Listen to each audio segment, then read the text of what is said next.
Olha, uma coisa que parecia impossível aconteceu. Hoje a gente vai tentar decifrar o evento que simplesmente chocou um continente inteiro, a captura de Nicolás Maduro. Pensa só na cena. Madrugada do dia 3 de janeiro de 2026. Enquanto a Venezuela inteira dormia, os céus de Caracas se transformaram no palco de uma das operações militares mais audaciosas que a gente viu na história recente. A capital venezuelana, de repente, virou um cenário de filme de ação. Só que a realidade era muito mais complexa. A notícia que explodiu no mundo todo foi essa: os Estados Unidos tinham capturado o ditador Nicolás Maduro. O objetivo? Levar ele para responder por acusações de narcoterrorismo. Ok, vamos mergulhar nisso. Como, né? Como é que uma missão desse tamanho, tão complexa e arriscada, foi executada com uma precisão que parece cirúrgica? No coração disso tudo tem um nome que é quase uma lenda: a Delta Force. A gente está falando de uma unidade de elite, sabe? Criada lá nos anos 70, só para missões de altíssimo risco e conhecida por um treinamento brutal e uma autonomia total em campo. E a escala da operação foi monumental. Mais de 150 aeronaves decolaram de 20 bases diferentes. Imagina caças de quinta geração, bombardeiros e um arsenal completo de guerra eletrônica, tudo focado em um único objetivo. A anatomia do ataque foi metódica, dividida em 4 fases. Primeiro, guerra eletrônica para basicamente cegar os radares venezuelanos. Segundo passo, ataques cirúrgicos para neutralizar qualquer chance de resposta militar. Terceiro, com o caminho livre, a Delta Force e aqueles lendários helicópteros Night Stalkers invadiram Caracas voando baixinho. E por último, a extração, rápida, fulminante, levando Maduro direto para um navio americano que já esperava na costa. A poeira da operação militar mal tinha baixado e uma outra crise, dessa vez política, já estava se formando. Afinal, o que acontece com um regime quando a cabeça dele é removida de um jeito tão abrupto? É que o poder na Venezuela, na verdade, nunca esteve só nas mãos do Maduro. Ele se apoiava num tripé: a Delcy Rodrigues, que era sucessora pela Constituição, o Padrino Lopes, o chefão das Forças Armadas, e o Diosdado Cabello, o grande articulador político do partido. O futuro do regime, agora, depende totalmente do equilíbrio ou do desequilíbrio entre esses três. E isso desenha pra gente 3 futuros possíveis. O cenário mais provável, pelo menos no curto prazo, é uma frente unida para tentar sobreviver à crise. Mas também existe o risco de uma militarização total, com o Padrino Lopes tomando as rédeas de vez.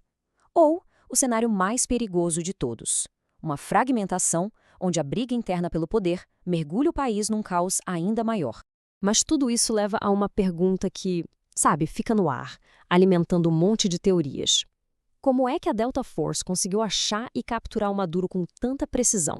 E aí vem a teoria mais bombástica de todas. E se não foi bem uma invasão, mas uma entrega?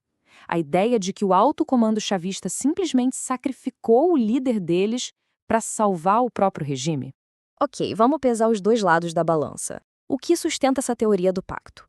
Bom, o regime continua no poder e a Delcy Rodrigues já está mandando sinais de paz para Washington. E claro, alguém de dentro precisava dizer onde o Maduro estava. Mas aí vem o outro lado: a realidade do combate. Teve troca de tiro pesada, dezenas de mortos, incluindo 32 militares cubanos que faziam a guarda pessoal do Maduro. Além do mais, a operação americana foi toda desenhada para funcionar sem ajuda nenhuma. Se existia um acordo, por que fazia uma operação tão violenta e com custo político tão alto? A verdade, por enquanto, continua meio nas sombras. Beleza, agora vamos dar um passo para trás e olhar o quadro geral. O que essa operação significa para o resto do continente? Porque a captura do Maduro não foi um evento isolado, não. Foi uma declaração de intenções.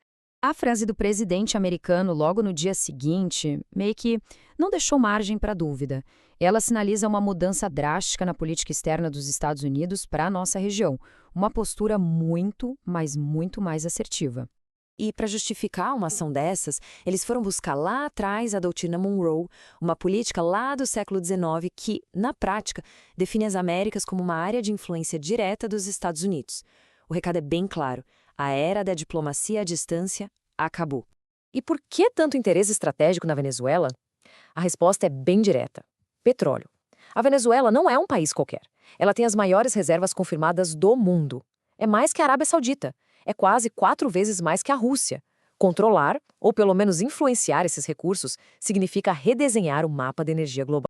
E no meio de toda essa discussão de geopolítica, de poder, de petróleo, é fundamental a gente não esquecer o motivo pelo qual o mundo já estava de olho na Venezuela, uma crise humanitária de proporções assim, catastróficas. Porque os números da crise, eles são difíceis de digerir. Pensa só, 94% da população vivendo na pobreza. Quase 8 milhões de pessoas forçadas a fugir na maior crise de refugiados da história do continente. E talvez o dado mais cruel de todos, 75% da população perdeu, em média, 9 quilos por causa da fome. Para milhões de pessoas, a queda do regime não era uma questão política, era uma questão de pura sobrevivência.